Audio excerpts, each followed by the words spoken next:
ফলের গাছগুলো দেখলে এগুলো এআই দিয়ে তৈরি বলে আপনার দৃষ্টিভ্রম হতে পারে।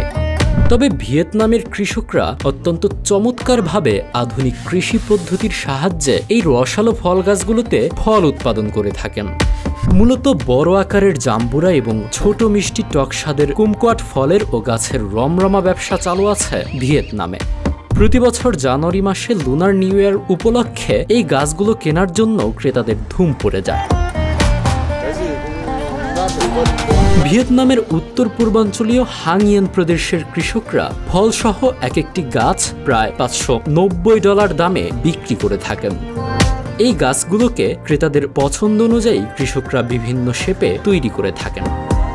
এমনই একটি খামারের মালিক জানান, ডিজাইনের দিক থেকে আমাদের বাগানে প্রায় 5000 গাছ আছে।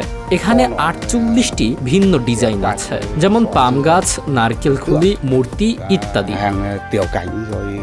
একজন ক্রেতা জানান, তিনি এই ফার্মে তার জন্য অনেক সুন্দর পণ্য পেয়েছেন এবং তিনি ফার্মের মালিকের সাথে অগ্রিম টাকা জমা রেখেছেন। তিনি আরো বলেন, বহু বছর ধরে একজন বিক্রেতা হিসেবে আমি এই পণ্যটিকে আমার জন্য খুব সন্তোষজনক বলে মনে করি। খুব চমৎকার এবং আমি মনে করি এটি এই বছর বাজারের চাহিদা পূরণ করবে। প্রতি বছর হাংইয়েনের বনসাই কুমকোয়াট বাগান টেট উৎসবের প্রস্তুতির জন্য হাজার হাজার ক্রেতাকে আকর্ষণ করে।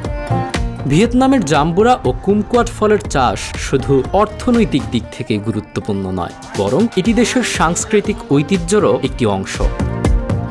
টেট উৎসবের সময় এই ফলগুলি পরিবারের সদস্যদের মধ্যে সুখ ও সমৃদ্ধির প্রতীক হিসেবে বিবেচিত হয়।